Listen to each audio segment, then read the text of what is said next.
नमस्कार, मी कल्पना पुन्हा एकदा नवीन व्हिडिओमध्ये तुमचं अगदी मनापासून स्वागत करते।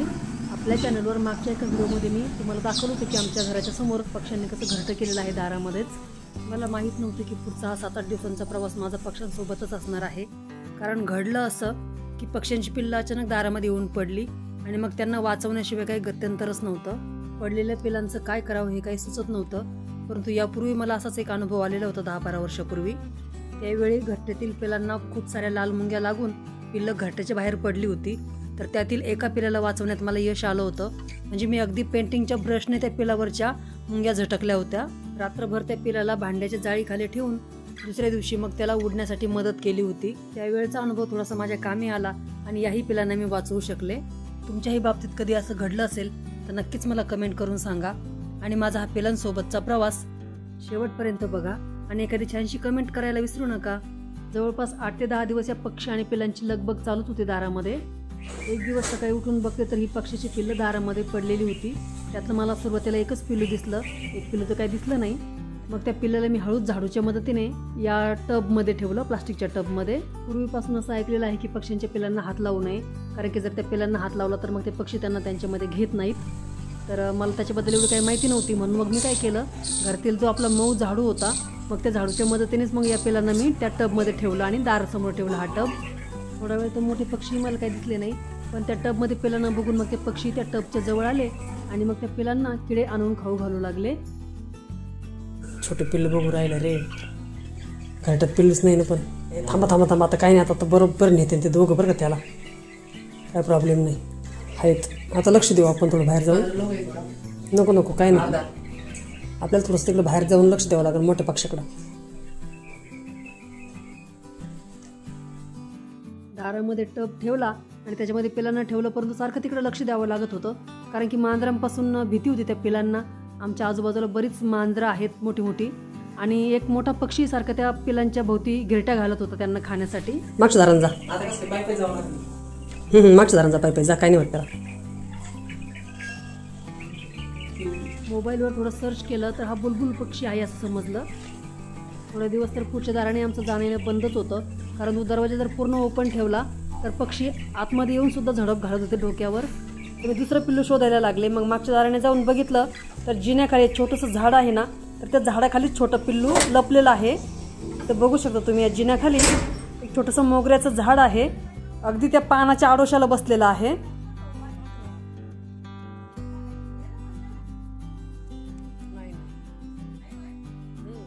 मला दुसरं पिल्लू शोधेपर्यंत हे टब मधलं पिल्लू त्या पिल्लाच्या शेजारी जाऊन बसलं आणि बघा इथे कशी जिनेखाली दोघंही बसलेले आहेत त्या झाडाखाली। अगदी 7-8 पानांचंच हे मोगऱ्याचं झाड आहे। दिवसभराची माझी कामं तर चालूच होती, परंतु घरातील प्रत्येकाचं थोडं थोडं लक्ष होतं बाहेर, की मांजर तर येत नाहीये ना किंवा मोठा पक्षी तर येत नाहीये ना। दोनही पिलं उडण्याचा प्रयत्न करत होती। त्यांना उंचावर तर उडी घेता येत नव्हती, परंतु थोडंसं अंतर ते असे उडू शकत होते जागच्या जागी। तर 2-3 दिवस मी या पक्ष्यांचं निरीक्षण केलं। त्यावरून मला एक गोष्ट लक्षात आली की आपल्या माणसाच्या मुलांना लहानाचं मोठं करायला किती वर्ष लागतात खाऊ पिऊ घालून। पण त्या पक्ष्यांचं असं बघितलं की मी 2च दिवसामध्ये त्या मोठ्या पक्ष्यांनी त्यांना इतकं खाऊ घातलं, 2 दिवसामध्ये त्या छोट्या पक्ष्यांच्या पंखामध्ये बळ आलं उडण्यासाठी। अक्षरशः 4-4, 5-5 सेकंदाच्या अंतराने दोनही पक्षी त्या दोनही पिलांना छान छान किडे आणून खाऊ घालत होते। आज एक दिवस भरतं पिलाने नुसतं खाण्याचंच काम केलं आणि मोठ्या पक्ष्यांनी खाऊ घालण्याचं। जेव्हा मोठे पक्षी पिलांच्या जवळ असायचे त्यावेळी आम्हाला एवढं काही लक्ष द्यावं लागायचं नाही, कारण की मोठे पक्षी कोणालाही जवळ येऊ देत नव्हते। कोणी अक्षरशः अनोळखी, समजा कुत्रा मांजर काही जवळून गेलं की ते मोठे पक्षी झडप घालायचे। जेव्हा हे मोठे पक्षी होते त्यावेळेस काय आम्हाला जास्त लक्ष द्यावं नाही लागलं।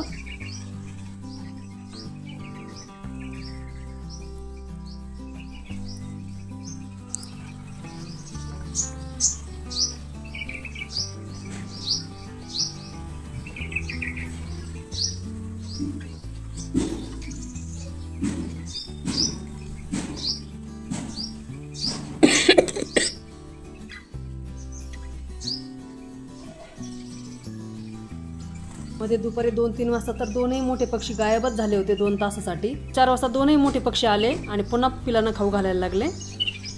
तशी थोडीशी संध्याकाळ झाली, म्हणजे 4-5 वाजले, तर छोट्या पिलांनी उडण्याचा प्रयत्न केला। बघू शकता तुम्ही, थोड्याशा अंतरावर ते उडण्याचा प्रयत्न करतायत, परंतु त्यांना अशी उंच हवेमध्ये काही उडी घेता येत नाहीये।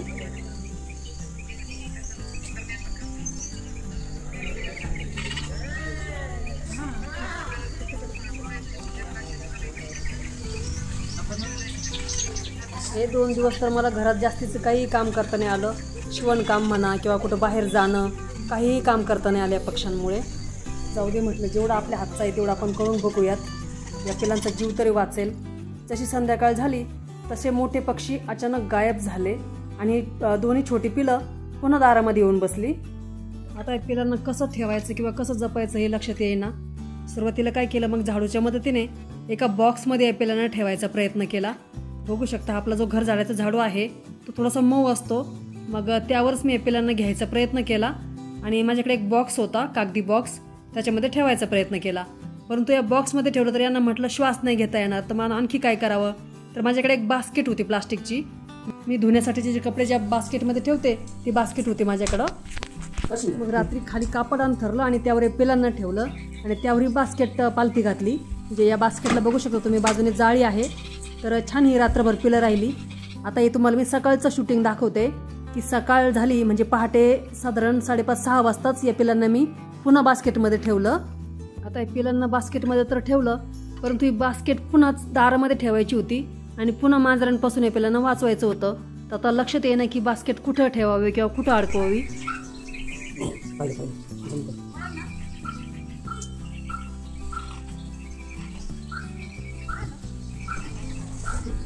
कशाची लाईट बंद कर.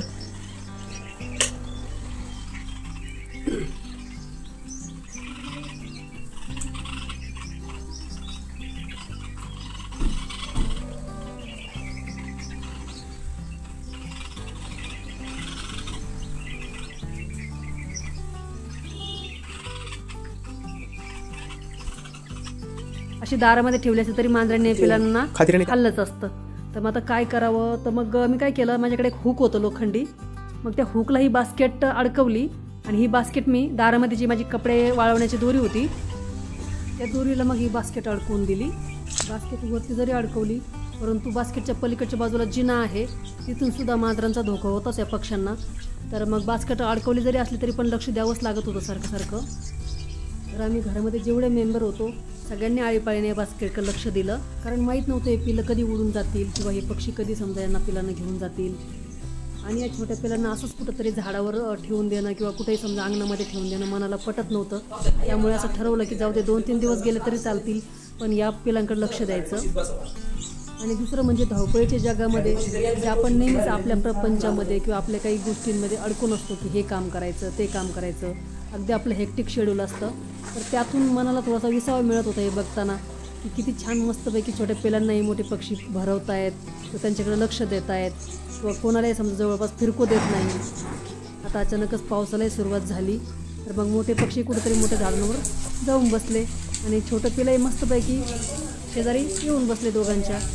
माझे छोटे भाचे जवळच राहायला आहेत, तर मग त्यांना मी आवर्जून बोलावून घेतलं आहे बघण्यासाठी की त्यांनाही आवडलं आहे छोटे पिल्लं बघून. आणि या पिलांची मग त्यांनी छानशी नावं ठेवली, चिंटू, मिंटू.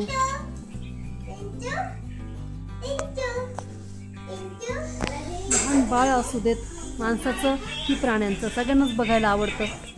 बघू शकता किती सुंदर दिसते या छोट्या पिलांची जोडी. आनंद तर या गोष्टीचा आहे की आपण या पिलांचा जीव वाचवू शकलो. हे काय घरट्यात पिल्लं दिले ना, हे काय त्या ह्या वेलीवर आहे ना घरटं केलं तर हे काय 2 पिल्लं, आणि मग ते पडलेत वाटतं घरट्यातून, तर येतात त्याचे पक्षी येतात त्यांच्याकडे लक्ष द्यायला, पण उडता येणार ना त्यांना अजून. हा हा मग ते पाखरं आहे ना मोठाले, त्याला खायला बघत नाही तर मग मांजर, म्हणून आज मला असं वाटतं उडते नसते आज.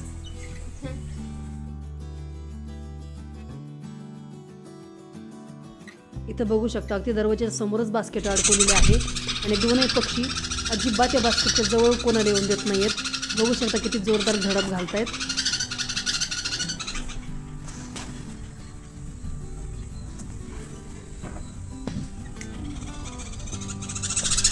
तुम्ही जर हा व्हिडिओ इथपर्यंत पाहिला असेल तर मला कमेंट करून नक्कीच सांगा तुमच्या आयुष्यामध्ये असं कधी प्राण्यांसोबत किंवा पक्ष्यांसोबत काही घडलं आहे का, किंवा तुम्ही कोणत्या काही प्राण्याचा पक्ष्याचा जीव वाचवला आहे का, नक्कीच मला कमेंट करून सांगा.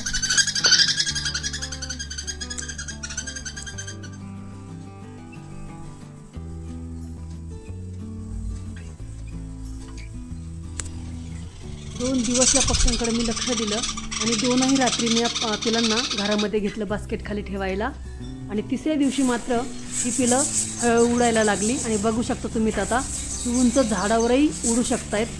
छोटंसं पिल्लू दिसतंय ना ते त्यातलंच एक छोटं पिल्लू आहे. 2ही पिलं पूर्ण झाडावर जाईपर्यंत मी यांच्याकडे लक्ष ठेवूनच होते.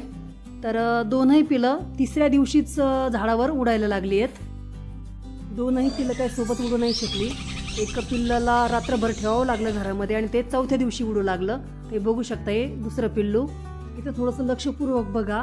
हा जो मोठा पक्षी आहे या छोट्या पिल्लासमोर कसे पंख फडफडवतोय आणि मोठ्या पक्षीने छानशी झेपही घेऊन दाखवली आहे. मला असं वाटतंय की हा मोठा पक्षी या छोट्या पिल्लाला उडायचं कसं हे शिकवतोय. असं म्हणतात की पाण्यातल्या माशाला पोहायचं कसं हे शिकवावं लागत नाही आणि झाडावरच्या पक्षाला उडायचं कसं शिकवावं लागत नाही. परंतु आज जे मी प्रत्यक्ष बघितलं तेच तुमच्याशी शेअर करते आहे. तर अशा पद्धतीने या पिलांना घरामध्ये ठेवण्यापासून तर उडून जाईपर्यंत हे सर्व क्षण आम्ही अनुभवले आणि तुमच्याशी मग मी हे शेअर करत आहे. आणि हे पक्ष्यांसोबतचं शूटिंग करता करताच मध्ये आम्हाला मुंगसाने दर्शन दिलं. समोरच एक प्लॉट आहे तर त्या प्लॉटवर बघू शकता तुम्ही एक मुंगसई आहे. चला तर मग आजचा व्हिडिओ आवडला असेल तर व्हिडिओला लाईक करा आणि हा व्हिडिओ विशेष करून तुमच्या लहान मुलांनाही दाखवा आणि हा व्हिडिओ जास्तीत जास्त ग्रुपमध्ये शेअर करा. चॅनलवर नवीनच असाल तर चॅनलला सबस्क्राईबही करा. चला तर मग भेटूया अशाच एका छानशा व्हिडिओमध्ये. तोपर्यंत मस्त राहा, खुश राहा.